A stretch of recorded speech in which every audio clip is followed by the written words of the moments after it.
Muito bem, pessoal, muito bem. No vídeo de hoje nós falaremos sobre o divórcio e os bens adquiridos no período de namoro. Bom, para quem trabalha e estuda o direito de família e com uma maior proximidade, certamente se lembra que há alguns anos, há algum tempo, nós tínhamos com alguma frequência, tanto na doutrina como na jurisprudência, uma discussão sobre aquilo que seria o namoro qualificado.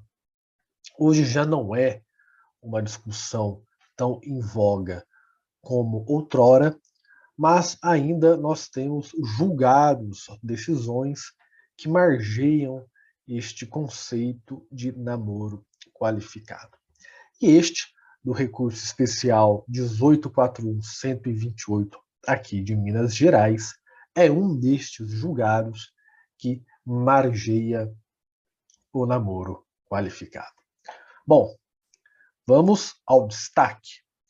Não se comunicam na partilha decorrente de divórcio os bens adquiridos por uma das partes antes do casamento, no período de namoro. Ou seja, aqui, como de praxe acontece, nós já temos de antemão a decisão, a posição do Superior Tribunal de Justiça. Os bens adquiridos no período de namoro não se comunicam, né? Não se comunicam quando da ocasião da partilha decorrente de divórcio.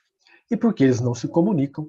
Porque no período de namoro, eu já lhes adianto, não há regime de bens. Né? Não há regime de bens.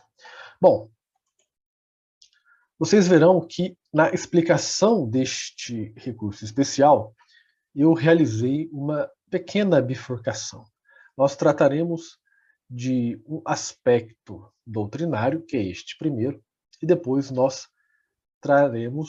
trabalharemos sobre um conceito, ou melhor dizendo, sobre uma área específica da legislação, do Código Civil. Pois bem, neste primeiro momento de um conceito estritamente doutrinário, nós temos o conceito de affectio maritalis, ou afeição marital, ou afeição matrimonial, se nós quisermos fazer aí uma aproximação com a nossa língua portuguesa. Bom, o que é a affectio maritalis? Ela é justamente este elemento de afeição entre duas pessoas que nós encontramos tanto no casamento como na união estável. E, diante deste contexto, nós conseguimos identificar três elementos: a comunhão de vida, a assistência mútua, tanto moral quanto material, e o esforço conjunto de realização de projetos comuns. Vejam que affectio maritalis, esta afeição marital, esta afeição matrimonial, traduz, para nós a ideia, de fato, de uma comunhão de vida. Se eu pudesse eleger um destes três elementos que traduzisse o sentido de affectio maritalis, seria precisamente a comunhão de vida. Né?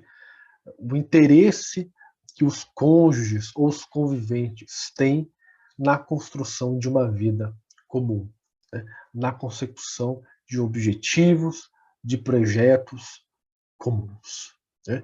Então, esta é a ideia que o conceito de affectio maritalis nos traz.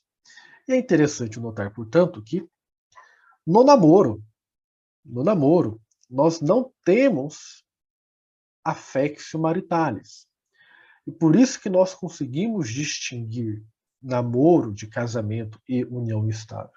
E por isso que, na minha percepção, essa aqui é uma posição acadêmica minha, na minha percepção, a figura do namoro qualificado que eu mencionei no início seria, de fato, uma figura bizarra.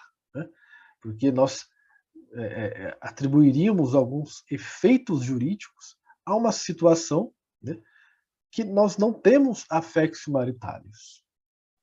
Então, nós criaríamos essa figura bizarra do namoro qualificado, né, que não seria nem namoro, nem união estável, nem casamento, seria aí um outro gênero de namoro, enfim, uma outra situação jurídica distinta dessas outras três. Né? Bom, voltemos aqui. No namoro, portanto, nós não temos a affectio maritalis. E, portanto, diante desta ausência, nós conseguimos vislumbrar três características distintivas do namoro. Nós temos uma mera intenção futura de constituir família. Então, vejam, é uma intenção futura. Pode ser que ela não se concretize. Pode ser que sequer esta intenção, que é meramente futura, venha de fato a concretizar-se. Nós temos a manutenção das vidas pessoais separadas, e aí conflita diretamente com a comunhão de vida que nós encontramos tanto no casamento como na união estável. Aí fica bastante clara a razão pela qual nós temos a affectio maritalis no casamento e na união estável e não a encontramos no namoro.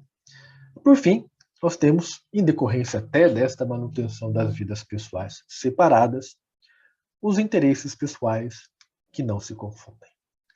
Então, nós vemos com muita clareza,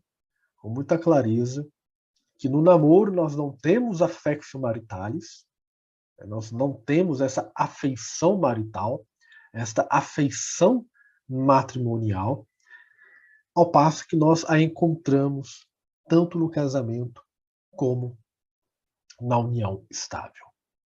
Então, affectio maritalis é um conceito doutrinário importante que nós precisamos resgatar para o entendimento deste julgado, deste recurso especial, julgado pelo Superior Tribunal de Justiça. Bom, já no campo legislativo, eu destaco para vocês dois dispositivos do Código Civil, o artigo 1659 e o artigo 1661. Vejam, no contexto do artigo 1659, eu destaco os três primeiros incisos, né? Mas dentro destes três primeiros incisos, eu faço ainda um outro recorte, porque nos interessa mais ainda esta aqui, a primeira parte do inciso 1. Esta primeira parte do inciso 1, ela nos interessa sobremaneira. Por quê? Vejamos. Excluem-se da comunhão os bens que cada cônjuge possuir ao casar. Os bens que cada cônjuge possui ao casar estão excluídos da comunhão. Ora, por quê? Por que tais bens estão excluídos? Vejam, antes do casamento, ou antes da constituição da união estável, nós temos um período de namoro. E como nós acabamos de ver, no período de namoro não há affectio maritalis. No período de namoro não há regime de bens. Se não há regime de bens no período de namoro, a conclusão a que nós chegamos é que estes bens não integrarão a comunhão. Não integrarão a comunhão.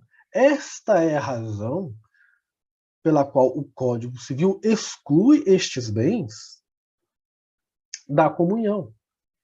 Porque no período de namoro, naquele período que antecede o casamento ou a união estável, não há regime de bens. Se não há regime de bens, não há motivo para falar-se em comunhão. Mas aqui, um detalhe que eu vou mostrar para vocês, que este artigo 1659 e este artigo 1661, vamos lê-lo, né? São incomunicáveis os bens cuja aquisição tiver por título uma causa anterior ao casamento. Né? Também se aplica perfeitamente bem ao tema deste recurso especial. Mas vejam, estes dois artigos,